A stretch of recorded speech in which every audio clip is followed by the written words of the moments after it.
السماء انشقت، وہ وقت یاد کرو جب آسمان پھٹ جائے گا، وَأَذِنَتْ لِرَبِّهَا وَحُقَّتْ، اور وہ کان لگا کر سنے گا اپنے رب کا فرمان، اور اس پر فرض بھی یہی ہے کہ ایسا کرے۔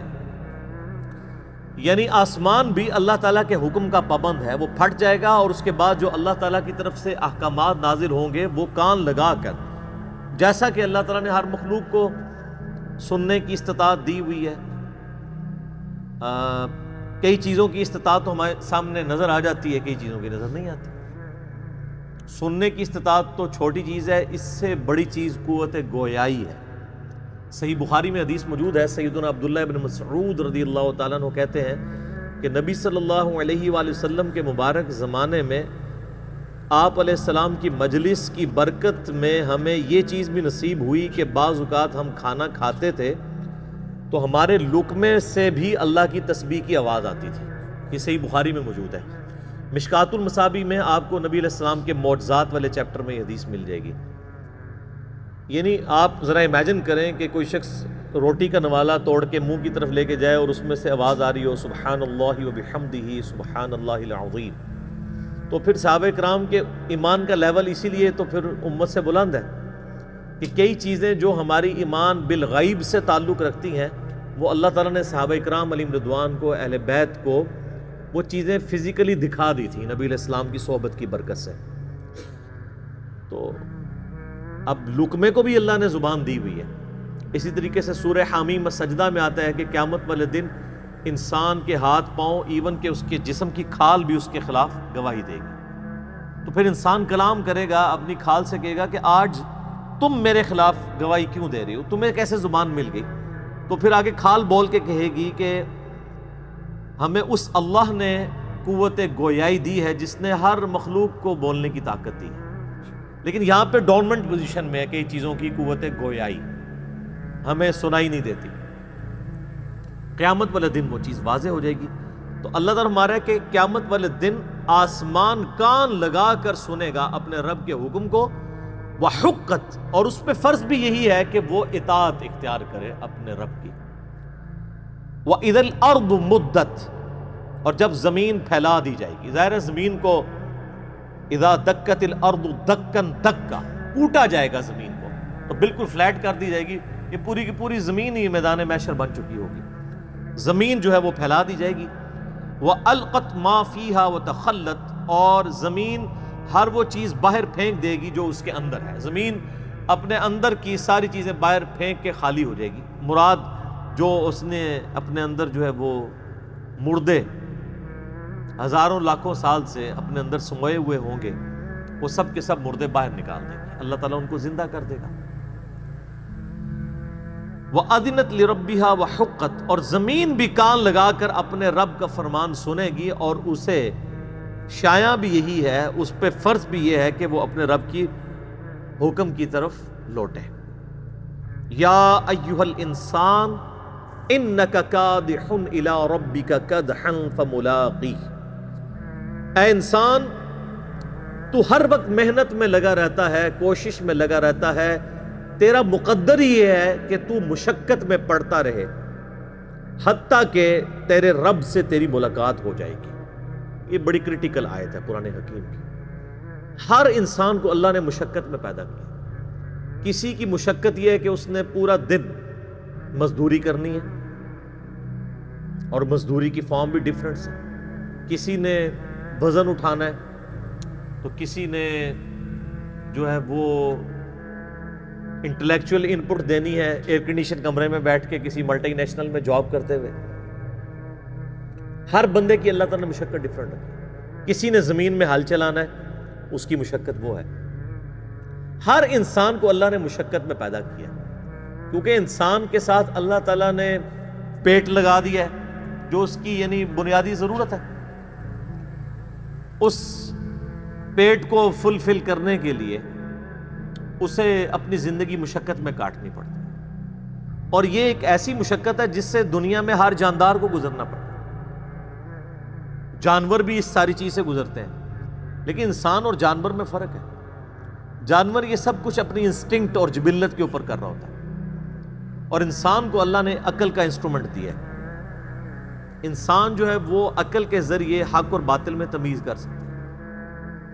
بکری کا پیٹ بھرا ہو اس کے باوجود اگر اس کو آپ کسی ایسی جگہ لے جائیں جہاں پہ تازہ گھاس ہو تو وہ ایک دو دفعہ منہ ضرور مارے گی اپنی جبلت کی وجہ سے. لیکن انسان کے پاس عقل کی یہ دولت ہے کہ انسان خالی پیٹ بھی ہو اور اس کے سامنے حرام آ جائے اور وہ خوف خدا رکھنے والا ہو تو اپنا ہاتھ روک لے گا, صبر کر لے گا, حتیٰ کہ زندگی موت کی کشمکش بن جائے وہ الگ بات. اور بعض کا دنیاوی طور پہ بھی لوگ اتنا غصہ کھا جاتے ہیں کہ کسی مجلس میں گئے ہوئے ہیں, کسی شادی کو اٹینڈ کرنے کے لیے گئے ہیں اور وہاں پہ صبح کا ناشتہ بھی نہیں کیا ہوا کہ آج جا کے ولیمہ کھائیں گے, اور وہاں پہ کسی کے ساتھ منہ ماری ہو جاتی ہے تو چاہے بھوکا بھی ہو تو وہ روٹی کھا کے چھوڑ کے جو ہے وہ اٹھ جاتا ہے کہ میں نے روٹی نہیں کھانی. یہ انسان کو جو اللہ نے عقل کے ذریعے یہ استطاعت دی ہے کہ اس پہ اس کی جبلت غالب نہیں آتی, یہ سب سے بڑی دولت ہے انسان کے پاس. یہ اسی لیے دی ہے کہ تاکہ انسان گیون سرکمسٹانسز میں بھی خدا کے خلاف, اللہ کے خلاف بغاوت نہ کرے, اپنی عقل کو استعمال کرے. جنید بغدادی کا ایک قول بڑا مشہور ہے. وہ کہتے ہیں کہ جو حواس ہیں ان کی تکمیل عقل سے ہوتی ہے. یعنی حواس خمسہ جو اللہ نے انسان کو دیے ہیں, جبلت ہے, شہوات اٹیچ کی ہوئی ہیں, اس کی تکمیل جو ہے وہ عقل سے ہوتی ہے. یعنی انسان عقل کو استعمال کر کے ان چیزوں کو, اپنی ان ساری نعمتوں کو اللہ تعالیٰ کی نافرمانی سے بچا کے اس کی اطاعت میں لگاتا ہے. اور عقل کی تکمیل وحی سے ہوتی ہے. عقل بھی کہیں نہ کہیں ٹھوکر کھا جاتی ہے, اس کی تکمیل پھر وحی الہی سے ہوتی ہے جو اللہ تعالیٰ اپنے پیغمبروں کے ذریعے اپنے بندوں تک پہنچاتا ہے. اسی لیے ہم کہتے ہیں جب وحی کا حکم آ جائے پھر ہم عقل کو سائیڈ پہ کر دیتے ہیں, پھر ہم وحی کی پیروی کرتے ہیں. سیدنا علی بن ابی طالب کا قول بڑا مشہور ہے, سنن ابی داؤد کے اندر موجود ہے اور کتابوں کے اندر صحیح سند کے ساتھ. وہ کہتے ہیں کہ اگر دین کو میں صرف عقل کی بنیاد پہ فالو کر رہا ہوتا تو موضوع پر جو مسا ہے یہ تلوے کی طرف ہونا چاہیے تھا, کیونکہ عموماً تلوے گندے ہوتے ہیں, مٹی تو نیچے زیادہ لگتی ہے نا چلتے ہوئے. لیکن وہ کہتے ہیں سنت یہ ہے کہ آپ نے موضوع کے اوپر مسا جو ہے وہ اوپر والی سائڈ کے اوپر کرنا ہے, تو ہم پھر شریعت کو فالو کرتے ہیں. تو عقل کی تکمیل وحی الہی سے ہوتی ہے. تو ہر جاندار مشقت میں آپ دیکھیں, چڑیا بھی صبح سویرے نکلتی ہیں اور شام کو پیٹ بھر کے خود بخود نہیں بھرتا, ان کو ایفرٹ پٹ کرنی پڑتی. انسان کو بھی ایفرٹ پٹ کرنی پڑتی. تو اللہ تعالیٰ ہمارا اے انسان میں نے تیرا مقدر کیا ہے کہ تو نے مشقت میں رہنا, حتیٰ کہ تو اپنے رب کے پاس آ جائے. یہی ہم اکثر کہتے ہیں کہ دنیا کے کام تو نہیں ختم ہونے. لوگ کہتے ہیں جناب وہ درس میں نہیں ہے, وہ فارغ نہیں تھے. یعنی یہ فارغ بندوں کا کام ہے. بھئی اسی ٹائم میں سے ٹائم نکالنا ہے نا اللہ کے لیے, گیون سرکمسٹانسز. انسان کو تو پیدا ہی مشقت میں کیا گیا ہے, اسی مشقت میں سے آپ نے اپنے آپ کو فری کرنا. اور جن معاملات میں ہم سیریس ہوتے ہیں کر رہے ہوتے ہیں, ہر ویکینڈز پہ آئے دن شادیاں آتی ہیں, لوگ اٹینڈ کرتے ہیں. جب اسی ویکینڈ پہ درس آ جائے تو کہتے ہیں وہ مجبوری ہے جی, ایک ہی چھٹی ہوتی ہے یا 2 ہی چھٹیاں ہوتی ہیں ہفتے میں, تو وہ فیملی کو بھی ٹائم دینا ہوتا ہے. شادی آ جائے تو فیملی بھول جاتی ہے, پھر یا کوئی اور فنکشن آ جائے تو سب کچھ لوگ بھول جاتے ہیں. تو یہ سارے بہانے انسان, اللہ تعالیٰ فرماتا ہے کہ انسان کو اس مشقت سے گزر کے الٹیمیٹلی اپنے رب تک پہنچنا ہے. مراد کیا کہ تیاری کر لو, اسی مشقت کے اندر رہتے ہوئے تمہیں اپنے رب کے لیے وقت نکال کے خدا کی اطاعت اختیار کرنی ہوگی. میں اکثر کہتا ہوں کہ انسان کی زندگی میں کبھی اچھا وقت نہیں آنا, ہمیشہ برا وقت ہی آتا ہے. ہر انسان نے اپنے دماغ میں کوئی چیز رکھی ہوتی ہے کہ بس میرا یہ کام ہو جائے تو انشاءاللہ پھر تو میں مسجد میں بیٹھا رہوں گا, میں تو پھر وقف ہو جاؤں گا دین کے لیے. لیکن آپ دیکھیں گے جو انسان بڑی عمر کی طرف بڑھتا ہے تو پہلے سے زیادہ ورسٹ وقت انسان کے اوپر آتا ہے. پڑھائی لکھائی میں انسان مصروف ہوتا ہے, کہتا نہیں جاب لگ گئی تو سکون آ جائے گا.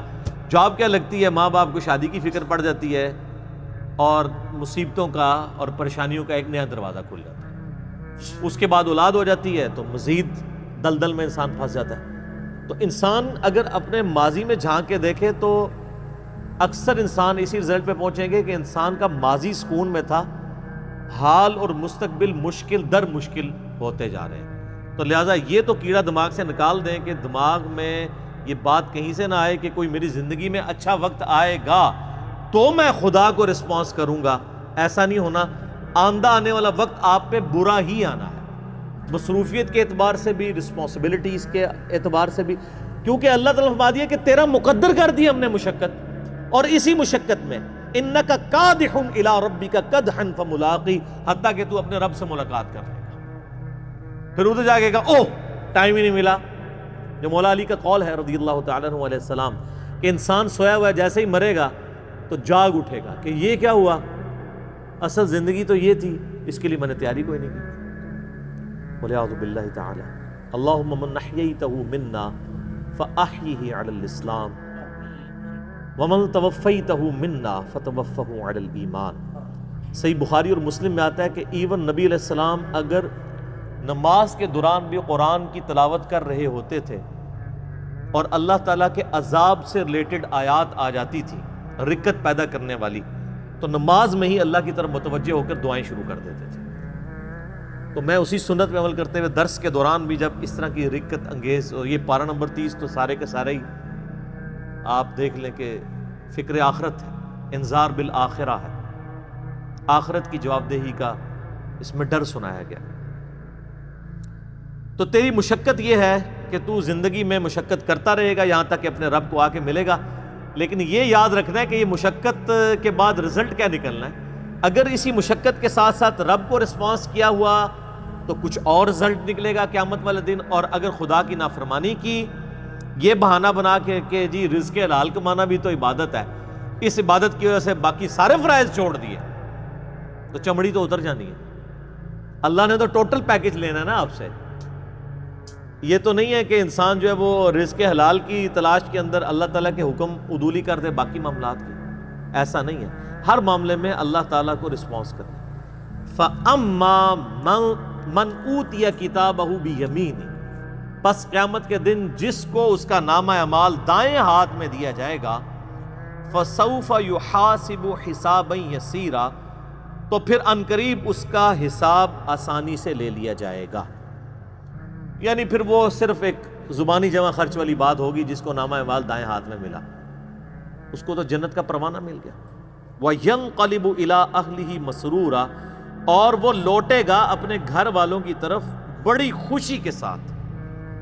یعنی دنیا میں بھی جب کوئی شخص کوئی ڈگری حاصل کر لیتا ہے، کوئی کامیابی حاصل کر لیتا ہے، تو ہر ایک کو دکھاتا پھرتا ہے یہ دیکھو میں کامیاب ہو گیا ہوں. تو قیامت والے دن بھی ظاہر ہے کہ وہ الٹیمیٹلی سب سے بڑی ڈگری تو وہ ہے نا، اصل کامیاب ہوا جو آخرت میں کامیاب ہوا. دنیا میں چاہے کوئی شخص گمنامی کی موت مر گیا کسی فٹ پاتھ کے کنارے، اس کو لاوارث لاش کے طور پہ بغیر کفن کے بھی دفنا دیا گیا، تو قبر میں اسے جنتی کفن مل جائے گا.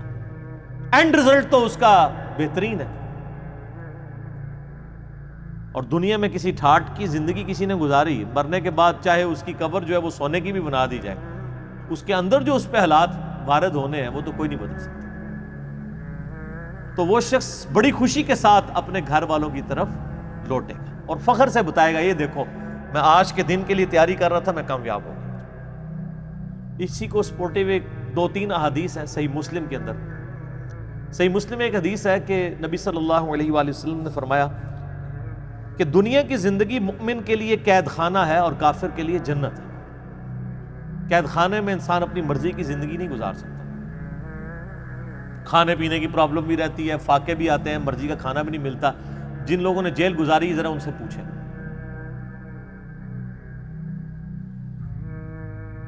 اور کافر اپنی مرضی کی زندگی گزارتا ہے، اس لیے اس نے دنیا کو جنت بنایا.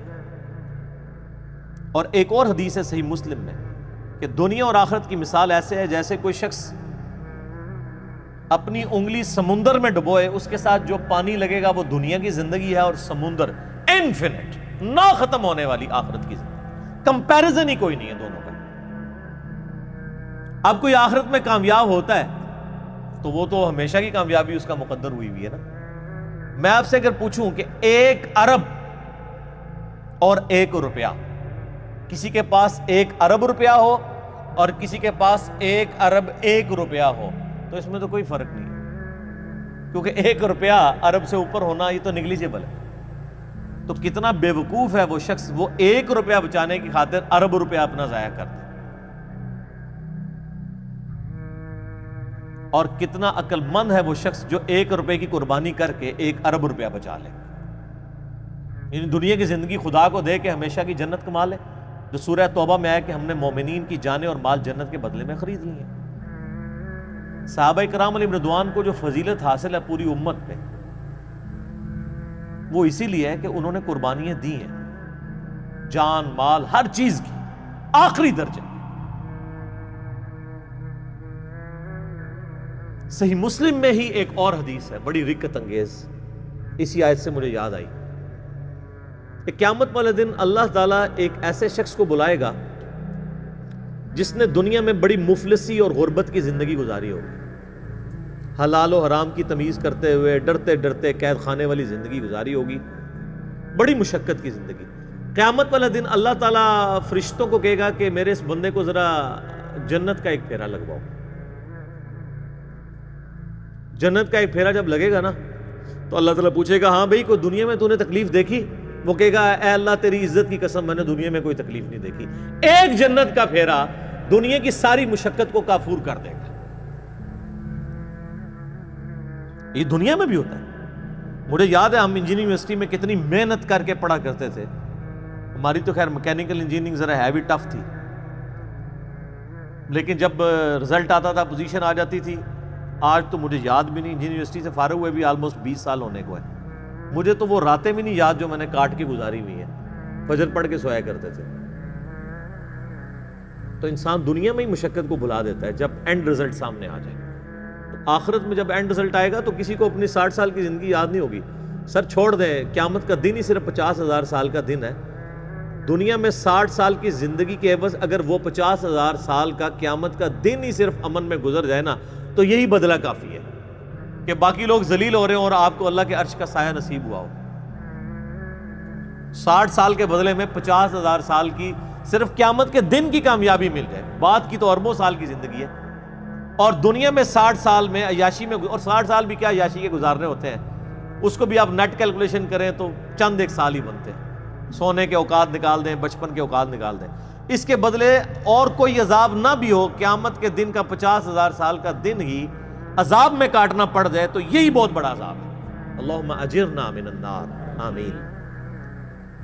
پھر اللہ تعالیٰ، صحیح مسلم میں حدیث ہے کہ اللہ تعالیٰ ایک ایسے بندے کو بلوائے گا جس نے دنیا میں بڑی عیاشی کی زندگی گزاری ہوگی، کوئی حلال و حرام کی تمیز نہیں کی ہوگی، اپنی مرضی کی زندگی گزاری ہوگی. اور میں اکثر کہتا ہوں کہ دنیا آپ اللہ کی مرضی کی گزاریں، آخرت آپ کی مرضی کی ہوگی. اور اگر دنیا آپ نے اپنی مرضی کی گزاری تو آخرت پھر اللہ کی مرضی کی ہوگی.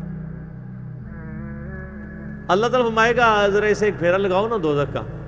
یہ بڑا کہتا تھا دنیا میں کہ ایک پھیرا ہی لگنا خیر ہے. کہتے ہیں نا مسلمان، یہودیوں سے ہی مستعار لی ہوئی ہے نا یہ چیز. یہودی بھی یہی کہتے تھے کہ اگر اللہ نے ہمیں دوزخ میں بھیجا تو چند دن کے لیے بھیجے گا، الٹیمیٹلی تو ہم بخشے بخشائے ہیں. اللہ نے فرمایا تم نے کوئی عہد لے لیا اپنے رب سے اس معاملے میں؟ یہاں تو ایسے بڑی آسانی سے لوگ یہ کہہ دیتے ہیں. میں تو اکثر کہتا ہوں کہ ہم میں تو یہ بھی طاقت نہیں کہ ہم 10 سیکنڈ کے لیے موم بتی کے فلیم کے اوپر اپنا ہاتھ رکھ سکیں. جو شخص اتنا کمزور ہو وہ یہ دعویٰ کرے کہ خیر ایک پھیرا ہی لگے گا. سورہ الفرقان میں اللہ تعالیٰ فرماتا ہے کہ دوزخ تھوڑی دیر کے رہنے کے لیے بھی اور زیادہ دیر کے لیے بھی بدترین جگہ ہے، لیکن مسلمان کہتا ہے ایک پھیرا ہی لگے گا. کوئی 10 سیکنڈ کے لیے موم بتی کے فلیم پہ ہاتھ رکھ سکتا ہے؟ بخاری مسلم کے الفاظ ہیں، نبی علیہ السلام فرمایا کہ آخرت کی آگ دنیا کی آگ سے 70 گنا زیادہ تیز ہے. اس آگ میں صرف 10 سیکنڈ کے لیے ہاتھ نہیں رکھا جانا، پتہ نہیں کتنے عرصے کے لیے پھینکا جانا ہے، اور آپ کہتے ہیں ایک پھیرا ہی لگے گا. ہم دنیا میں اس سے بھی آسان مثال دیتے ہیں. اگر کوئی شخص کہتا نا ایک پھیرے سے کیا فرق پڑتا ہے، اسے کہیں کہ ہم آپ کو ایک فجر کی نماز چھوڑنے پہ صرف ایک پھیرا لگاتے ہیں، فجر سے لے کے زور تک کا، ایک ایسے کمرے میں جو کمرے کا سائز ہوگا 10 فٹ بائی 10 فٹ، اس میں 100 کوبرا سانپ ہوں گے، 100 بچھو ہوں گے، 100 اژدہا ہوں گے، بس ایک ہی پھیرا لگنا ہے فجر سے زور تک۔ تو تصور سے انسان کو لگ پتا جاتا ہے۔ تو اس کا مطلب یہ ہے آخرت، چونکہ دنیا نقد ہے، فوراً بندے کو خوف آتا ہے، آخرت ادھار ہے، انسان کہتا ہے نہیں خیر ہے، دیکھی جائے گی، چھاڑ ہی دے گا، کچھ بھی ہے اللہ تیرے محبوب کی امت سے۔ بولے اعوذ باللہ تعالی۔ تو اللہ تعالیٰ، صحیح مسلم کے الفاظ ہیں، اس جو بندہ کہتا تھا نا دنیا میں خیر ایک پھیرا ہی لگے گا، اللہ تعالیٰ کہے گا ذرا اس کو ایک پھیرا لگواؤ نا دوزخ کا، بڑی یاشی کی اس نے دنیا میں۔ جب دوزخ کا ایک پھیرا لگے گا تو اللہ تعالیٰ پوچھے گا ہاں بھائی کوئی دنیا میں خیر دیکھی تو نے؟ کہ اللہ، وہ کہے گا اللہ تیری عزت کی قسم میں نے دنیا میں کوئی خیر نہیں دیکھی۔ دنیا کی ساری عیاشی دوزخ کے ایک پھیرے سے کافور ہو جائے گی، صرف پھیرا، ابھی تو پرماننٹلی جو اس نے جانا ہے وہ علیحدہ معاملہ ہے۔ تو یہاں کس طرح لوگ کہہ دیتے ہیں۔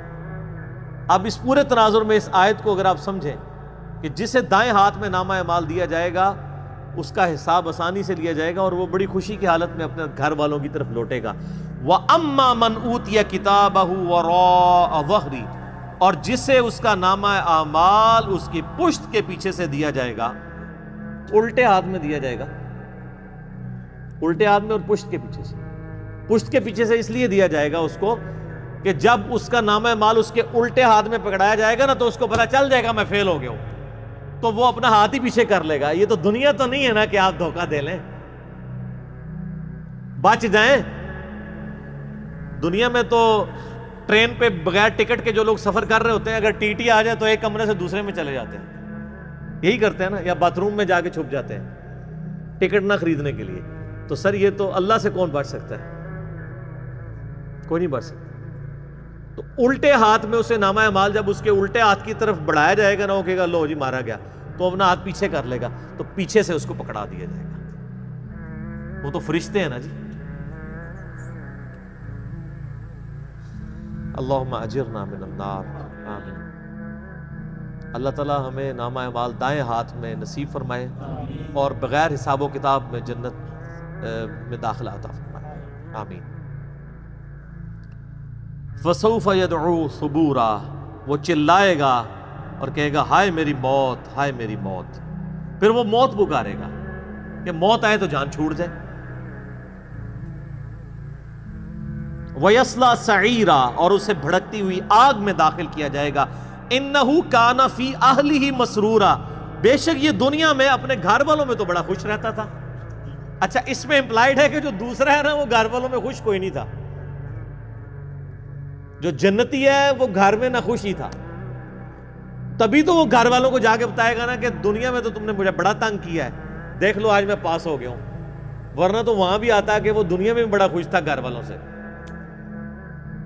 جو دوستی ہے نا اس کا ذکر ہے کہ وہ گھر میں خوش تھا دنیا میں، اور اب گھر والوں کے آگے جا کے روئے گا کہ تمہاری وجہ سے میں نے حلال اور حرام کی تمیز گنوا دی، آج دیکھو میں مارا گیا ہوں۔ لیکن اس وقت رونے پیٹنے سے فائدہ کوئی نہیں ہونا۔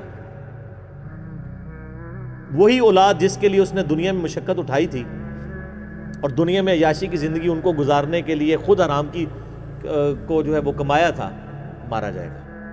اب دیکھ لیں اللہ تعالیٰ مارا ہے کہ وہ دنیا میں بڑا خوش تھا اپنے اہل و عیال کے اندر۔ یہ حقیقت بات ہے، جو دین کے راستے پہ چلے نا جی سر، دنیا اس کی پھر آسان نہیں ہوتی، ورنہ انبیاء کرام علیہ السلام کی دنیا آسان ہو جاتی۔ یہ جو جب دعا بھی کی جاتی ہے نا، ربنا آتینا فی الدنیا حسنہ وفی الآخرۃ حسنہ وقنا عذاب النار، اس حسنہ سے قطعاً یہ مراد نہیں ہے کہ آپ دنیا سکون کی آپ کی گزرے گی اس حوالے سے کہ آپ کو دنیاوی نعمتیں مل جائیں گی، نہیں، صرف یہ ہوگا کہ دنیا میں جو تکلیفیں آئیں گی نا وہ برداشت کرنا آسان ہو جائے گی۔ تکلیف سے کسی کو چھٹکارا نہیں ہے۔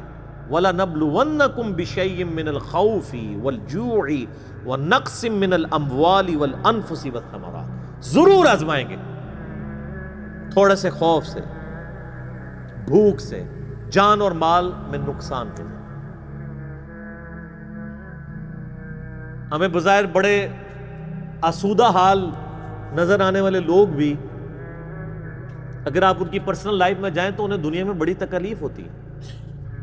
ہمیں نظر آ رہا ہوتا ہے کہ یہ بندہ دین کے ساتھ جڑا ہے تو شاید بڑے سکون کی زندگی گزار رہا ہے، ہر بندے کی اپنی ایک سٹوری ہوگی. خیر دین سے جڑے یا نہ جڑے تکلیفیں تو آنی ہیں, لیکن دین کے ساتھ جڑے ہوئے ہوں گے تو تکلیفوں کو سہنا آسان ہو جائے گا, دنیا حسنہ بن جائے گی, صبر نصیب ہو جائے گا. ابھی چند دن پہلے تارج میر صاحب کا فون آیا مجھے, حفظہ اللہ تعالی. ایک میرا انہوں نے یوٹیوب پہ کلپ دیکھا تھا تو اس حوالے سے انہوں نے مجھے فون کیا, سیدہ عائشہ کی عمر کے حوالے سے رضی اللہ تعالیٰ عنہا وسلام اللہ علیہ. تو وہ کہتے غامدی صاحب نے تو اس پہ انکار کیا ہے 9 سال کی عمر کا. تو کہتے ہیں اس کے بعد میں نے تمہارا کلپ دیکھا تو بڑے مضبوط دلائل تم نے رکھے, مجھے بڑی خوشی ہوئی. تو میں نے کہا میں ابھی فون کر کے تمہیں دعائیں دوں کہ جزاک اللہ خیرہ. تو میں نے کہا سر آپ کا کیا حال ہے؟ 5-6 مہینے سے ان کو آدھے سر کا درد تھا, درد شقیقہ. اور آپ پتہ ہے مجھے بھی FSC لیول پہ یہ رہا ہے, لیکن 1-1.5 ہفتے بعد ٹھیک ہو جاتا تھا. اس میں آنکھ والے یہ اس پورشن پہ یوں آدھے سر کا اسے درد کہتے ہیں, اور بڑی سخت تکلیف ہوتی ہے, آنکھوں سے بعض اوقات پانی بھی نکلتا ہے. میڈیکل سائنس میں اس کا علاج ابھی تک نہیں آیا کہ پرماننٹلی جن لوگوں کے ساتھ یہ چیزیں اٹیچ ہیں ان کو ایڈریس کیا ہے. تو ان کو پوری زندگی اس تکلیف سے گزرنا پڑا. تو کہہ رہے تھے اس دفعہ پہلی دفعہ میرے ساتھ ہوا ہے کہ 6 مہینے ہو گئے ہیں اور مجھے آرام نہیں آ رہا. یہ میں نے تکلیف کاٹی ہے, مجھے پتا ہے کہ ایک ایک لمحہ جو ہے نا وہ گن کے کاٹنا پڑتا ہے. تو مجھے کہنے لگے بیٹا کل 90 ٹیکے لگوائے ہیں سر میں, یہ آخری علاج ہوتا ہے کہ وہ سر کی جتنی نسیں ہیں نا ان کو سن کر دیتے ہیں. تو اب میں سوچ رہا تھا کہ یار جو لوگ تارج میر صاحب کو ویڈیوز میں دیکھ رہے ہوتے ہیں, ہنستا کھلکھلاتا چہرہ اور یہ سب کچھ, ان کی زندگی میں ان کی ذات کے والے سے ان کی تکلیفوں سے گزرنا پڑا وہ تو آپ کے سامنے نہیں ہے. تو فوراً مجھے نا اس چیز کا خیال آیا. یہ نہیں ہوتا کہ آپ کو کوئی بندہ صحیح سلام, یعنی میں یہاں بیٹھا ہوں مجھے پتا ہے میرے ساتھ کیا چیزیں اٹیچ ہیں, اور آپ کو بخوبی اندازہ ہے کہ میرے ساتھ کیا کچھ اٹیچ ہوگا. لیکن ظاہر ہے کہ جامعہ ترمذی میں حدیث ہے, نبی علیہ السلام نے فرمایا کہ دنیا میں سب سے زیادہ تکلیفیں نبیوں پہ آتی ہیں, اس کے بعد ان پہ آتی ہیں جو نبیوں کے بعد اللہ کو سب سے بڑھ کر محبوب ہوتے ہیں, اور اس کے بعد ان پر آتی ہیں جو ان کے بعد نبیوں میں سب سے بڑھ کر نبیوں کے بعد اللہ تعالیٰ کو محبوب ہوتے ہیں. سیدنا ابو ذر غفاری رضی اللہ تعالیٰ عنہ علیہ السلام کی پوری زندگی تکالیف سے معمور ہے. میرا یوٹیوب پہ کلپ بھی ہے, کبھی آپ کو موقع ملے. میں رات کو اپنا وہ کلپ دوبارہ دیکھ رہا تھا, بڑا رکت انگیز کلپ ہے سیدنا ابو ذر غفاری کے اوپر, ان کی لائف کے اوپر. مستدرک الحاکم میں جب ابو ذر غفاری کے اوپر چیپٹر باندھا ہے نا انہوں نے, امام حاکم نے, اور احادیث لے کے آئے, تو پہلی حدیث آپ کو پتہ ہے کون سی لے کے آئے ہیں؟ یہی والی جامعہ ترمذی کی, کہ سب سے زیادہ تکلیفیں انبیاء پہ آتی ہیں, اس کے بعد ان پہ جو انبیاء کے بعد اللہ کو محبوب ہوتے ہیں. حضرت ابو ذر غفاری کی فضائل اور ان کی زندگی کے حالات پہ حدیثیں لکھنے سے پہلے انہوں نے چیپٹر کی ہیڈنگ بنا کے نا ابو ذر غفاری کا بیان, پہلی حدیث یہ, حالانکہ اس حدیث میں حضرت ابو ذر غفاری کا ذکر نہیں تھا, لیکن انہوں نے بتایا کہ اب آئندہ جو تم حدیثیں پڑھو گے نا وہ اس تناظر میں سمجھنا کہ ابو ذر غفاری کی زندگی غم سے معمور اس لیے ہے کہ نبیوں کے بعد اس کا مرتبہ ہے.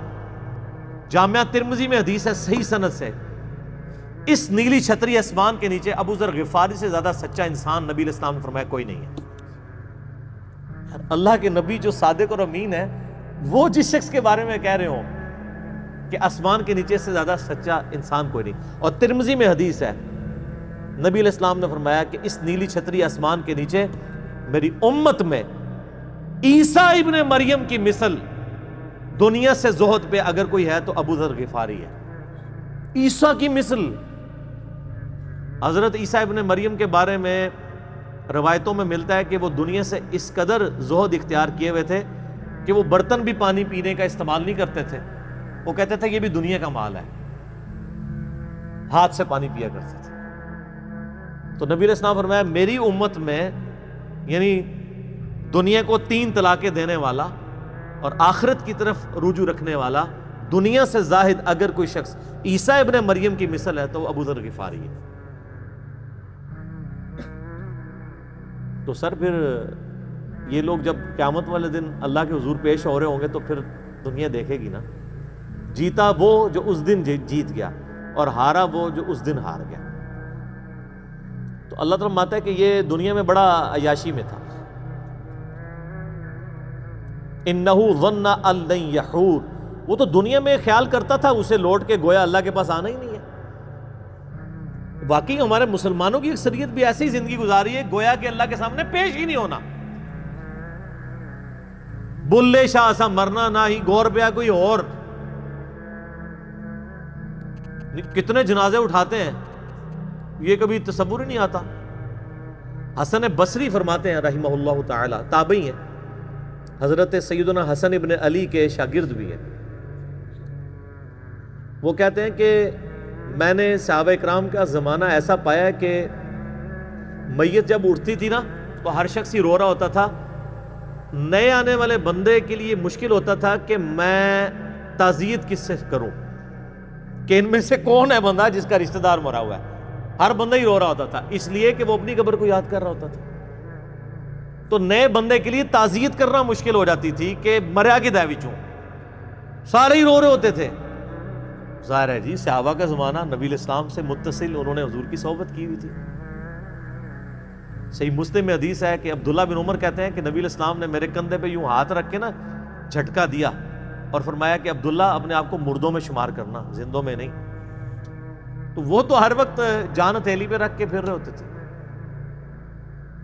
صحیح بخاری میں حدیث ہے، آپ ایک چوراہے سے گزرے، کچھ لوگ ہنس رہے تھے صحابہ میں سے، آپ رک گئے، آپ نے فرمایا کہ جو میں جانتا ہوں اگر تم جانتے تو بہت کم ہنستے زندگی میں، زیادہ روئے ہی کرتے۔ تو جن لوگوں نے یہ ساری چیزیں آبزرو کی ہوئی تھی نا نبی علیہ السلام کی مبارک زندگی سے، ان کی پھر حالت یہی ہوتی تھی۔ تو انسان کو یہ کبھی گمان ہی نہیں ہوتا کہ اس نے لوٹ کے بھی اللہ کے پاس جانا ہے۔ بلا کیوں نہیں، ان ربہ کان بہ بصیرا، بے شک تیرا رب تو خوب دیکھ رہا تھا جب وہ اعمال کر رہے تھے۔ دنیا میں بے شک جتنی مرضی یاشی کی ہے وہ کہیں نوٹ ہو رہی تھی، تیرا رب دیکھ رہا تھا، اور وہ رب کا ہی حوصلہ ہے کہ دیکھ رہا ہے اور ڈھیل دیتا رہتا ہے، لیکن جب پھر کھینچے گا نا تو پھر کسی کا لحاظ نہیں ہے۔ بخاری مسلم کی حدیث ہے، اے میری بیٹی فاطمہ، میرے مال سے جو کچھ لینا ہے لے لے، اگر اللہ نے تجھے پکڑ لیا قیامت کے دن میں تجھے اللہ سے چھڑا نہیں سکوں گا۔ اے میری پھپھی صفیہ، میرے مال سے جو لینا ہے لے لے، اگر اللہ نے تجھے پکڑ لیا تو میں اللہ کے حضور تیرے کچھ کام نہیں آؤں گا۔ اے میرے چچا عباس، ایک ایک رشتہ دار کو آپ نے، پھر آپ نے کہا اے بنو ہاشم، میرے خاندان کے لوگوں، آپ لوگ کہہ رہے ہیں کچھ بھی ہے تیرے محبوب کی امت سے ہیں، اور محبوب کے جو رشتہ دار ہیں خونی رشتہ دار، ان کو حضور کہہ رہے ہیں کہ میرے مال سے جو لینا ہے میں تمہیں دے سکتا ہوں، اگر اللہ نے پکڑ لیا تو میں تمہارے کچھ کام نہیں آؤں۔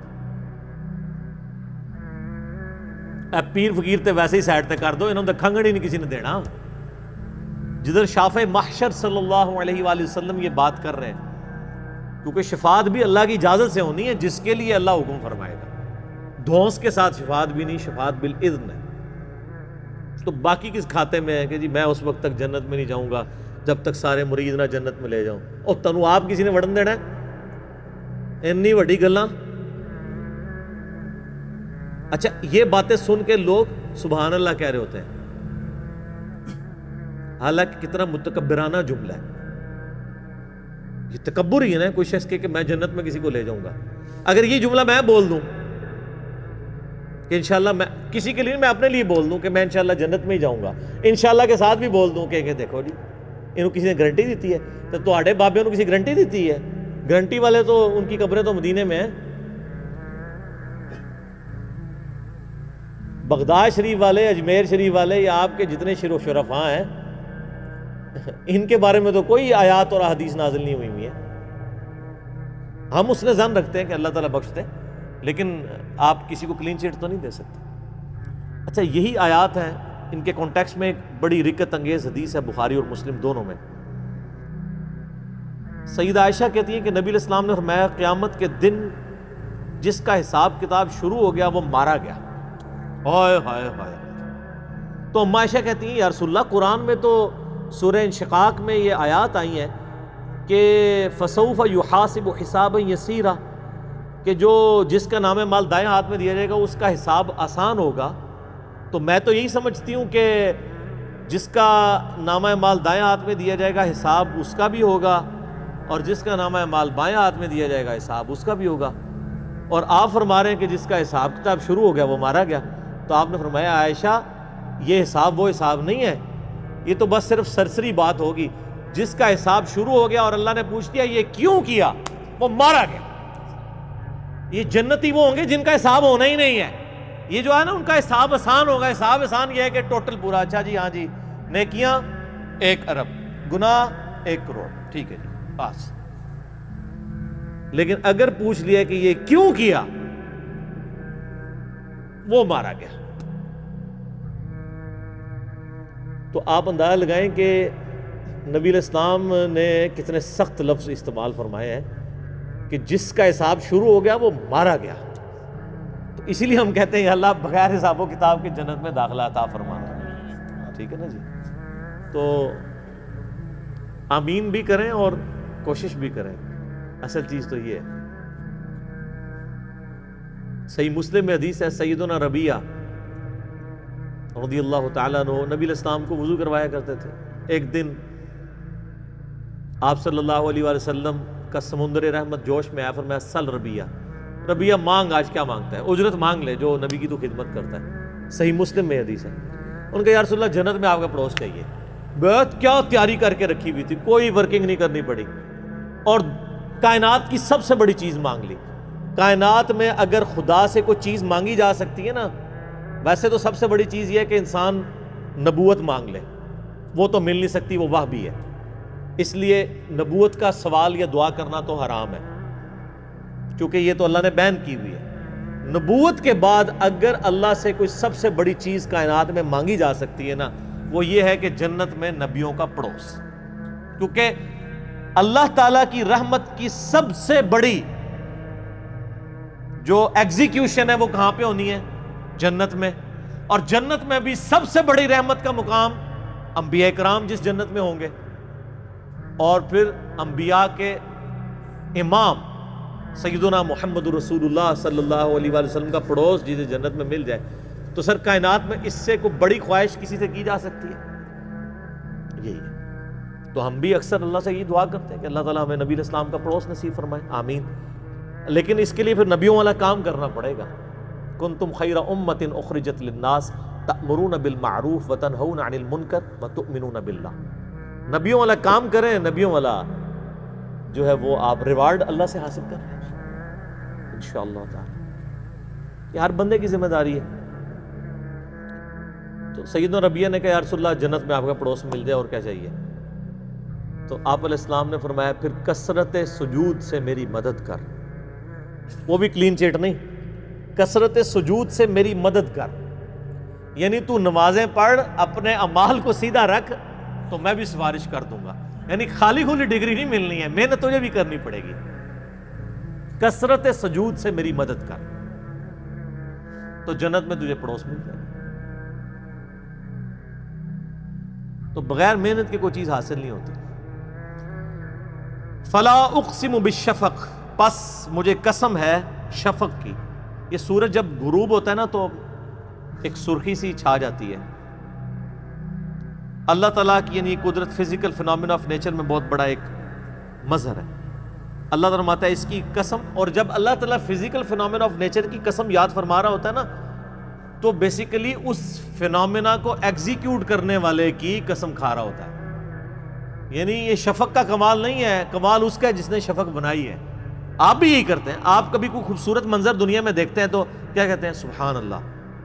کوئی جھیل دیکھتے ہیں, کیا کہتے ہیں؟ سبحان اللہ. یعنی یہ عیب سے پاک نہیں ہے, اس کو بنانے والا عیب سے پاک ہے. کوئی پھول دیکھتے ہیں, کیا کہتے ہیں؟ سبحان اللہ. میں کبھی نیشنل جغرافی کے اوپر جانداروں کو دیکھ رہا ہوتا ہوں نا, ان کی انواع و اقسام کو, مجھے کہتے ہیں سبحان اللہ, کیا کیا چیز پیدا کرتی ہے, کیا کیا کیپیبلٹیز رکھتی ہے.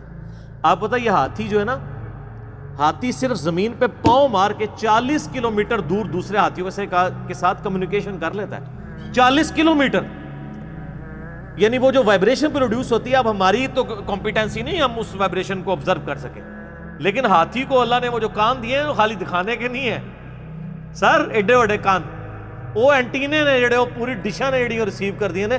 40 کلومیٹر دور سے وہ زمین کی وائبریشن کو فیل کرتے ہیں, اور ہاتھی آپس میں کمیونیکیٹ کرتے ہیں کہ اچھا یہ وہ فلاں ہاتھی اس جگہ پہ ہے, تو وہ وہاں پہ مل جاتے ہیں آپ. تو انسان جب یہ چیز دیکھتا ہے تو کیا کہتا ہے؟ سبحان اللہ. اس کا کمال نہیں ہے، اس کو بنانے والے کا کمال ہے، اللہ کا کمال ہے جس نے اس میں یہ اتنی خوبیاں رکھی ہیں۔ اور میں اکثر کہتا ہوں سائنٹسٹ ہمیشہ جانداروں کی خوبیاں ڈسکوری کے اوپر، نیشنل جغرافک پہ، اینیمل پلانٹ پہ ڈسکس کر رہے ہوتے ہیں کہ ویل مچھلی میں یہ چیزیں ہیں، یہ اس وجہ سے ہیں، یہ نہ ہوتی تو ویل ایگزسٹ نہ کر سکتی۔ آج تک کسی سائنٹسٹ نے کسی جاندار کے عیب نہیں گنوائے کہ اس میں یہ عیب ہے، خوبیاں گنواتے ہیں۔ تو یعنی اللہ تعالیٰ احسن الخالقین ہے، اس کی خلقت اتنی پرفیکٹ ہے جو اس نے پرفیکٹ بنا دی ہے کہ اس کے اندر کوئی عیب تلاش نہیں کرتا، ہمیشہ اس کی خوبیوں کا ذکر کرتا ہے۔ زبانیں گنگ ہیں، اللہ اکبر کبیرہ والحمد للہ کثیرہ وسبحان اللہ بکرۃ واصیلہ۔ یوم عرفہ بھی ہے، تکبیرات بھی پڑھیں، اللہ اکبر لا الہ الا اللہ واللہ اکبر وللہ الحمد، اللہ اکبر لا الہ الا اللہ واللہ اکبر وللہ الحمد، اللہ اکبر لا الہ الا اللہ واللہ اکبر وللہ الحمد۔ واللیل وما وسق، اور قسم ہے رات کی اور ہر اس چیز کی جس کو رات سمیٹ لے۔ اب دیکھیں رات ہوتی ہے گویا کہ ہر چیز رات کی آغوش میں آ جاتی ہے۔ والقمر اذا اتسق، اور قسم ہے اس چاند کی جب وہ پورا ہو جاتا ہے، 14ویں کا چاند۔ لترکبن طبقا عن طبق، تم ضرور بتدریج زینہ بزینہ چڑھتے جاؤ گے۔ یعنی انسان سیڑھی بہ سیڑھی زندگی کی منازل بھی طے کرتا جاتا ہے، اس کے بعد مرنے کے بعد بھی اس نے منزلیں طے کرنی ہیں۔ ایک برزخ کی منزل ہے قیامت تک کے لیے، جو قبر میں وہ رہے گا، یا جہاں پہ بھی اس کی قبر بنے، چاہے وہ شیر کے پیٹ میں مرے میں پہنچ جائے، چاہے سمندر کے اندر یا ہواؤں میں اس کی راکھ ایئر کریش میں بکھر جائے۔ پھر قیامت والے دن پھر ایک زینہ اس کو میدان محشر کا طے کرنا ہے، اس کے بعد پل صراط کا زینہ ہے، کرتے کرتے الٹیمیٹلی ڈسین ہونے والا ہے۔ فما لہ لا یؤمنون، پس انہیں کیا ہوا ہے کہ ایمان نہیں لاتے۔ وَإِذَا قُرِئَ عَلَيْهِمُ الْقُرْآنُ لَا يَسْجُدُونَ، اور جب قرآن ان کے سامنے تلاوت کیا جاتا ہے تو سجدہ کیوں نہیں کرتے؟ اللہ اکبر۔ یہ ٹو باؤ ڈاؤن کرنا ہوتا ہے، میں نے اس کے اوپر پورا لیکچر بھی دیا، مسئلہ 119 سجدہ تلاوت کے اوپر۔ صحیح بخاری میں آتا ہے کہ عبداللہ بن عمر جب سواری پر بیٹھے ہوتے تھے تو وہ جب آیت سجدہ آتی تو اپنے سر کو جھکا کے یوں سجدہ کر لیا کرتے تھے۔ اس کے لیے ماتھا زمین پہ رکھنا ضروری نہیں ہوتا، آپ کرسی پہ بیٹھ کے جس طرح ہم بیٹھے ہوئے ہیں بس ٹو باؤ ڈاؤن کر دیا، وَارْكَعُوا مَعَ الرَّاكِعِينَ، رکوع کرنے والوں کے ساتھ رکوع کرو، تو یہ سر کا جھکانا جو ہے یہ سجدے کا ایکویلنٹ ہو جاتا ہے آیت سجدہ میں۔ سب سے اعلیٰ ترین درجہ ہے کہ آپ اللہ اکبر کہہ کے ماتھا نیچے رکھ لیں، ادروائز اس سجدے کے لیے ماتھا رکھنا ضروری نہیں، ٹو باؤ ڈاؤن کرنا بھی کافی۔ بَلِ الَّذِينَ كَفَرُوا يُكَذِّبُونَ، بلکہ کافر جو ہیں الٹا جھٹلا رہے ہیں اللہ تعالیٰ کی طرف سے آئے ہوئے حق کو۔ یہ کافر سے مراد یہ نہ سمجھے گا ہندوؤں عیسائیوں کی بات ہو رہی ہے، کافر کہتے ہیں چھپانے والے کو، یعنی وہ چھپا لیتا ہے نا، اللہ تعالیٰ کی طرف سے آئے ہوئے حق کے اوپر پردہ ڈال لیتا ہے، اس کے اندر بھی اللہ نے حق رکھا ہے، اخلاقی حص رکھی ہے، اچھائی اور برائی کی تمیز کی، لیکن اس کے اوپر پردہ ڈال دیتا ہے۔ اور اس سے بھی ورس کنڈیشن یہ ہے کہ جب وہ پردہ ہٹانے کے لیے وقت کا پیغمبر آتا ہے، اس کی تعلیمات آتی ہیں تو وہ اس کا مخالف ہو جاتا ہے، وہ پھر یکذبون میں شامل ہو جاتا ہے، جھٹلانے والا۔ واللہ اعلم بما یوعون، اور اللہ خوب جانتا ہے جو کچھ ان کے دلوں کے اندر بھرا ہوا ہے۔ ہر ایک بندے نے امید لگائی ہوئی ہے، آپ کو پتہ ہے یہ جو فحشہ عورتیں ہیں یہ بھی کوئی محرم کی نیاز دلوا دیتی ہیں، انہوں نے بھی یہ سمجھا ہوا کہ شاید یہ بھی ہمارے لیے کوئی ذریعہ بن ہی جائے، یہ 11ویں شریف دلوا دیں گی، اور وہ جو برائی کر رہی ہیں اس سے پیچھے نہیں ہٹیں گے۔ ہر انسان کے اندر کچھ نہ کچھ بھرا ہوا ہے جس کے اوپر وہ امید لگائے بیٹھا ہوا ہے، یا اسے اکڑ ہے کسی چیز کی، یا اس کے دماغ میں کہیں ہے ہی نہیں ہے کہ اس نے اللہ کے پاس پیش بھی ہونا ہے۔ فبشرہم بعذاب علیم، اے نبی علیہ السلام ایسے لوگوں کو تو آپ خوشخبری سنا دیں دردناک عذاب کی۔ آپ دیکھیں اللہ تعالیٰ رؤوف الرحیم ہے، لیکن اللہ تعالیٰ کا غضب کتنا ہے اپنے نافرمانوں پہ، کہ کتنا تانے کے ساتھ ٹونٹ کر کے بات کی جا رہی ہے، ان کو بشارت اور خوشخبری دیں عذاب کی، حالانکہ عذاب کی خوشخبری تو نہیں ہوتی، لیکن جب کسی کو چھیڑنا ہو اس کو تکلیف پہنچانی ہو تو پھر یہی کہا جائے گا کہ ہاں یہ خوشخبری اب تیرے لیے عذاب کی.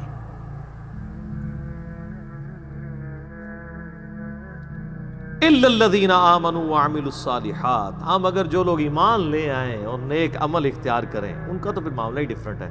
لَهُمْ أَجْرٌ غَيْرُ مَمْنُونَ، ایسے لوگوں کے لیے تو ایسا اجر ہے جو نہ ختم ہونے والا ہے. تو اللہ تعالیٰ دیکھیں سائملٹینیس کنٹراسٹ بھی پیش کرتا ہے، صرف کافروں کا ذکر نہیں، فاسقوں اور نافرمانوں کا نہیں، اہل ایمان کا بھی ساتھ ذکر ہوا. اگلی صورت بھی کور کر لیتے ہیں، ابھی ٹائم ہے. یہ سورۃ البروج جو ہے یہ ایک خاص واقعے کی طرف اس میں اشارہ ہے. اصحاب الاخدود، اصحاب الاخدود جو تھے یہ یمن کے پاس کرسچنز تھے. اس زمانے کے ظاہر مسلم تھے، عیسیٰ علیہ السلام پر ایمان لائے تھے، حضرت عیسیٰ کو اللہ کا بیٹا نہیں مانتے تھے بلکہ اللہ کا پیغمبر مانتے تھے. نبی علیہ السلام کی پیدائش سے تقریباً 40 سال پہلے کا یہ واقعہ ہے. لیکن اہل عرب اس واقعے سے واقف تھے کہ ایسا واقعہ ہوا تھا کہ یمن میں ایک بادشاہ نے توحید کی دعوت قبول کرنے کی پاداش میں اہل ایمان کو بہت بڑے بڑے گڑھے کھود کر ان میں آگ جلا کے زندہ جلایا تھا. سر تکلیفوں سے تو گزرنا پڑتا ہے. جو پرسیکیوشن کرسچنز کی ہوئی ہے نا کئی سو سال تک، آپ سوچ نہیں سکتے کن تکلیف سے گزرنا پڑا. اللہ پہ ایمان لانا کوئی آسان کام تو نہیں. تو یہ اصحاب الاخدود کے واقعے سے یہ لوگ واقف تھے، اس کا ذکر اس میں آ رہا ہے. اس کی ڈیٹیلز آپ کو صحیح مسلم میں بالکل اینڈ پہ جا کے ملیں گی. اصحاب اخدود کا پورا ایک واقعہ ہے کہ یہ بادشاہ کون تھا. صحیح مسلم شریف میں ایک بڑی ڈیٹیلڈ حدیث ہے. میں نے 4 لیکچرز دیے تھے معجزات، کرامات، استدراج کے اوپر، مسئلہ نمبر 131 ABCD. اس میں جو ڈی پورشن تھا اس میں میں نے اولیاء اللہ کی 10 کرامات جو صحیح سند سے احادیث کی کتابوں میں آئی ہیں نا وہ میں نے کور کی تھی. ان میں سے ایک کرامت اصحاب اخدود والی بھی تھی جو میں نے اس میں کور کی تھی صحیح مسلم کے ریفرنس سے. صحیح مسلم شریف میں اس کا واقعہ یوں ملتا ہے کہ یمن میں ایک یعنی وہ بادشاہ تھا جو بیسیکلی ہے تو یعنی یہودی تھا. اس وجہ سے وہ عیسائیوں سے زیادہ نفرت کرتا تھا کیونکہ حضرت عیسیٰ علیہ السلام کو کرسچن جو ہے پیغمبر مانتے ہیں بلکہ اس میں غلوف کر کے خدا کا بیٹا مانتے ہیں، اور دوسری طرف یہودی کہتے ہیں کہ یہ نعوذ باللہ دجال ہے. اب ان کا آپس میں تو اکٹھ ہو ہی نہیں سکتا نا. ایک شخصیت جو ایک طبقے کے لیے خدا کے درجے پہ فائز ہو اور دوسرا اسے جو ہے نعوذ باللہ دجال اور پتہ نہیں کیا کیا الفاظ استعمال کرتے ہوں، تو ان کا آپس میں اکٹھ تو ہو نہیں سکتا.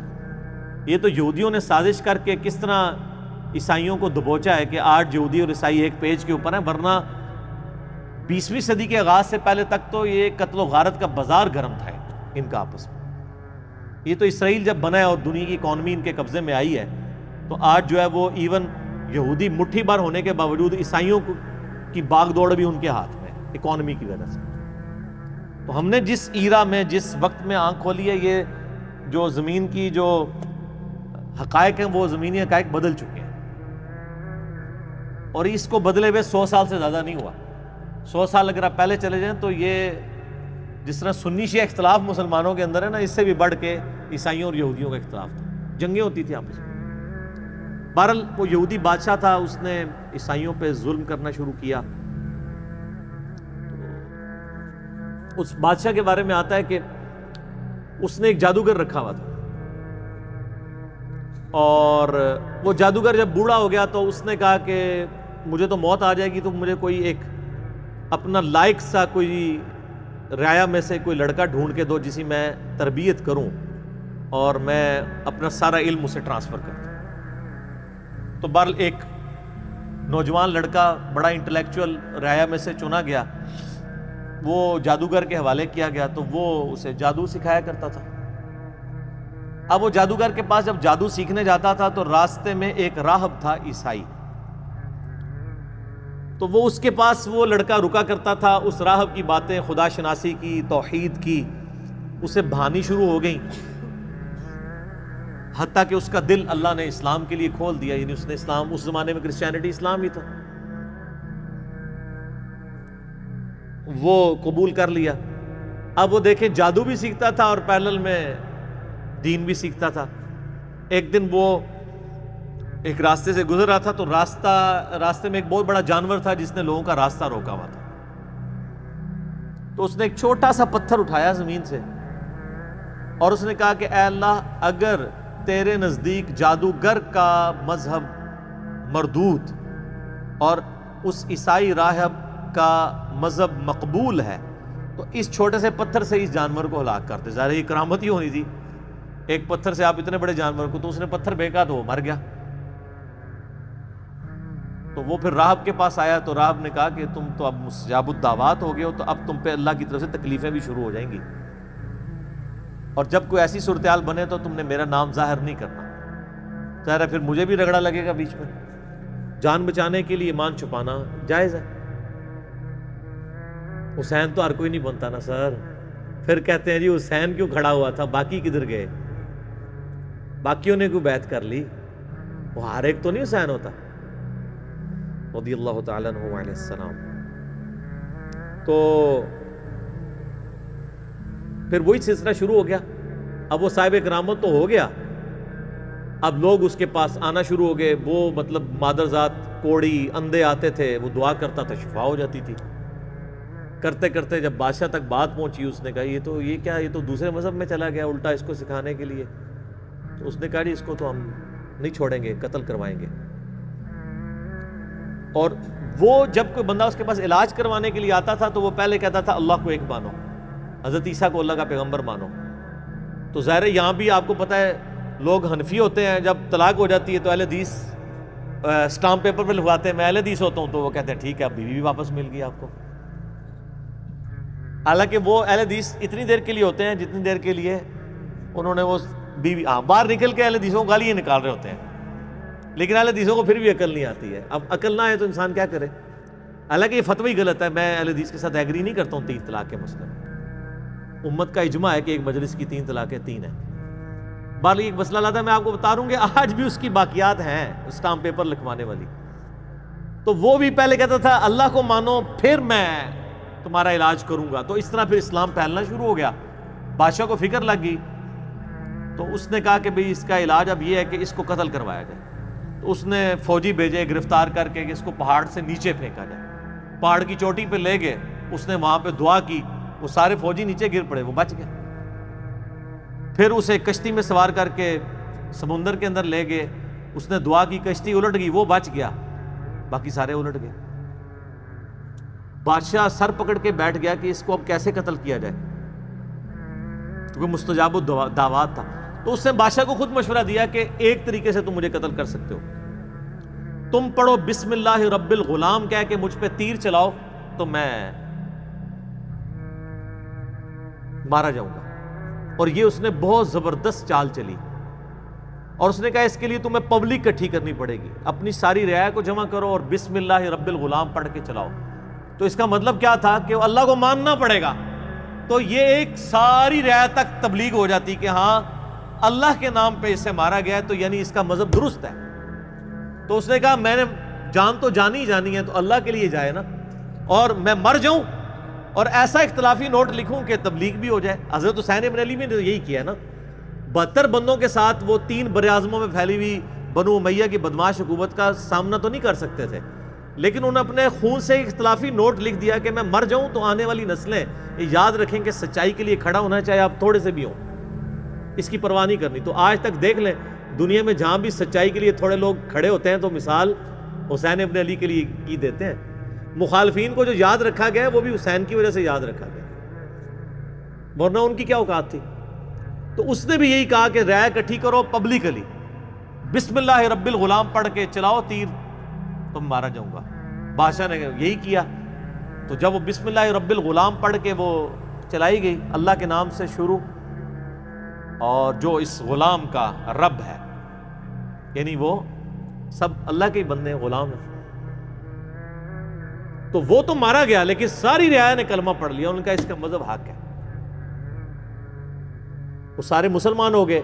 وہ ایک کو کیا مارنا تھا، ساری رعایا ہاتھ سے چلی گئی. پھر اس نے بڑے بڑے گڑھے کھدوائے، اس میں آگ جلوائی اور اہل ایمان کو آفر رکھی کہ یا تو ایمان چھوڑے یا آگ میں جلائے جائے. ہائے ہائے ہائے. بخاری مسلم کی حدیث ہے، اس شخص نے ایمان کی حلاوت چکھ لی جس میں 3 نشانیاں ہوں۔ نمبر 1، اللہ اور اس کا رسول عز و جل و صلی اللہ علیہ وآلہ وسلم اسے پوری دنیا میں سب سے بڑھ کر محبوب ہو۔ نمبر 2، اس کی دوستی اور دشمنی کا معیار اللہ کی ذات ہو۔ اور نمبر 3، کفر کی طرف لوٹایا جانا اس کے لیے اتنا ہی ناپسندیدہ ہو جائے جتنا زندہ آگ میں جلایا جانا، وہ جلنے کے لیے تیار ہو جائے، ایمان نہ چھوڑے۔ ایمان کی مٹھاس اس بندے نے چکھی ہے۔ لوگ ایمان نہیں چھوڑ رہے، زندہ آگ میں جلائے جا رہے ہیں۔ صحیح مسلم کے الفاظ ہیں کہ ایک عورت تھی، اس کا دودھ پیتا بچہ تھا۔ دودھ پیتا بچہ تو بولتا بھی نہیں ہے۔ جب اسے آگ میں پھینکنے لگے نا تو اس کے دل میں ایک لمحے کے لیے خیال آیا کہ میں جان اپنے بچے کی وجہ سے نا جان بچانے کے لیے میں دین چھوڑ دوں، تو وہ دودھ پیتا بچہ بول اٹھا کہ ماں تو حق پہ ہے۔ اللہ، یعنی یہ کرامت تھی۔ تو پھر ان ماں بیٹا کو بھی جلا دیا۔ وہ تو خیر دنیا میں جلے نا تو سیدھے جا کے جنت میں لینڈ کیا۔ تو یہ پوری حدیث صحیح مسلم میں اصحاب الاخدود کے بارے میں ہے۔ آپ دیکھیں کہ اصحاب الاخدود کو نبی علیہ السلام کی پیدائش کے وقت شہید ہوئے 40 سال ہو چکے، پھر اس کے بعد بھی 40 سال، یعنی 100 سال بعد قرآن نازل ہو رہا ہے آلموسٹ، اور اللہ اپنے بندوں کو نہیں بھولا اور اس کے اندر ذکر کیا ان کا۔ اور اس میں اللہ تعالیٰ بتا رہا ہے پھر ہم ان سے بدلہ لیں گے جنہوں نے اہل ایمان کے ساتھ یہ کچھ کیا۔ دنیا میں ٹھیک ہے کھلی چھٹی ہے، لیکن آخرت میں پکڑے جائیں گے۔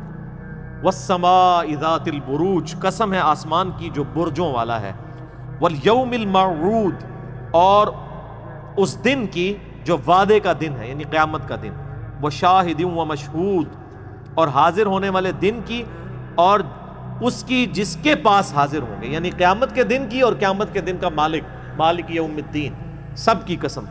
قُتِلَ أَصْحَابُ الْأُخْدُودِ، مارے گئے کھائی کھودنے والے۔ حالانکہ مارے کون گئے تھے؟ جو کھائی میں پھینکے گئے تھے۔ اللہ نے کہا وہ نہیں مرے، وہ تو زندہ ہیں۔ شہید تو مرتا نہیں ہے نا۔ وَلَا تَقُولُوا لِمَن يُقْتَلُ فِي سَبِيلِ اللَّهِ أَمْوَاتٌ، مت کہا کرو مردہ جو اللہ کی راہ میں مارے جائے، وہ تو اللہ کے حضور زندہ ہے۔ اللہ فرما مارے گئے اصحاب الاخدود، جنہوں نے وہ گڑھے کھودے تھے۔ النار ذات الوقود، جبکہ وہ آگ بڑے ایندھن والی تھی۔ اذ ہم علیہا قعود، جب وہ اس کے کنارے پر بیٹھے ہوئے، یعنی یہ منظر دیکھ رہے تھے، اہل ایمان کو آگ میں جلایا جا رہا ہے اور وہ انجوائے کر رہے ہیں۔ بولے اعوذ باللہ۔ وہم علی ما یفعلون بالمؤمنین شہود، اور جو کچھ اہل ایمان کے ساتھ سلوک کر رہے تھے وہ وہاں پہ بیٹھ کے اس پر گواہ تھے۔ ظاہر آپ اگر یہ رومنس کی بھی آپ ہسٹری دیکھیں، یہ لوگ بھی یعنی بھوکے شیروں کو زندہ انسانوں پہ چھوڑ دیتے تھے۔ آپ یوٹیوب پہ جا کے دیکھیں نا کہ کیا کیا طریقے انسانوں کو اذیت اور عذاب دینے کے ان لوگوں نے ڈیوائز کیے ہوئے تھے۔ تو یہ بھی ایک طریقہ تھا تکلیف دینے کا۔ خود کرسیوں پہ بیٹھ جاتے تھے اور ان کے سامنے یہ منظر ہوتا تھا کہ اہل ایمان کو جلایا جا رہا ہے۔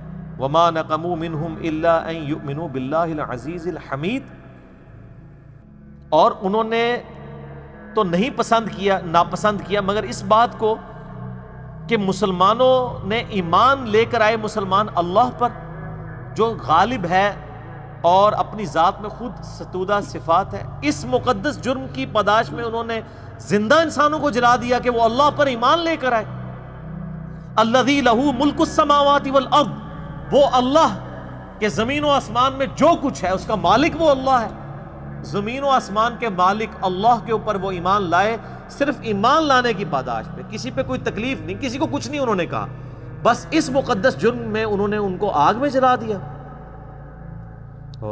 واللہ علی کل شیء شہید، اور اللہ تعالیٰ ہر چیز کو دیکھ رہا ہے۔ اللہ نے وہ منظر دیکھا ہے، اللہ کو بھولا نہیں ہے وہ منظر جو تم نے اہل ایمان کے ساتھ کیا۔ ان الذین فتنوا المؤمنین والمؤمنات، بے شک وہ لوگ جنہوں نے مومن مردوں اور مومن عورتوں کو یہ تکلیف دی تھی، یعنی ان کو آگ میں جلایا، ثم لم یتوبوا، اس کے بعد وہ توبہ کے بغیر مر گئے، فلہم عذاب جہنم، ان کے لیے تو ہم نے عذاب جہنم رکھا ہوا ہے، ولہم عذاب الحریق، اور ان کے لیے وہاں پہ آخرت کی آگ ہے جس میں ان کو جلایا جائے گا۔ انہوں نے تو دنیا کی آگ میں جلایا نا، بخاری مسلم کی حدیث ہے کہ آخرت کی آگ دنیا کی آگ سے 70 گنا زیادہ تیز ہے، ان کو اس پاداش میں اس آگ کے اندر جلایا جائے گا۔ اللہم اجرنا من النار، آمین۔ ان الذین آمنوا وعملوا الصالحات، بے شک وہ لوگ جو ایمان لائے اور انہوں نے نیک اعمال اختیار کیے، لہم جنات تجری من تحتها الانہار، ان کے لیے تو ایسی جنتیں ہیں جن کے نیچے نہریں بہتی ہوں گی۔ ذالک الفوز الکبیر، یہ ہے سب سے بڑی کامیابی۔ دنیا میں تو وہ ناکام ہو گئے جن کو ان گڑھوں میں ڈالا گیا۔ ایک ماں ہی سمجھ سکتی ہے کہ اس کو اپنے بچے سمیت مار دیا جائے، اس سے اس کی زندگی چھین لی جائے، اس کے بچے کی بھی زندگی چھین لی جائے۔ تو دنیا میں تو بظاہر وہ ناکام ہے، لیکن اللہ فرما رہے ہیں وہ سب سے بڑی کامیابی پہ فائز ہو گیا، کیونکہ آخرت کی زندگی ہمیشہ کی ہے، دنیا کی زندگی تو عارضی ہے۔ ان بطش ربک لشدید، بے شک تیرے رب کی پکڑ بڑی شدید ہے۔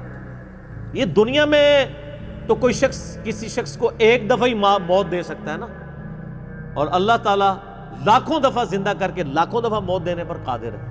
اللہ کی پکڑ سے کون بچ سکتا ہے؟ دیکھیں نا، دنیا میں زیادہ کون، جیسے وہ آپ کو پتہ ہے قرآن حکیم میں ہی آتا ہے کہ جب جادوگر ایمان لے آئے موسیٰ علیہ السلام پہ، تو فرعون نے کہا کہ میں تمہیں سولی چڑھا دوں گا تمہارے مخالف سمت کے ہاتھ پاؤں کٹوا کے۔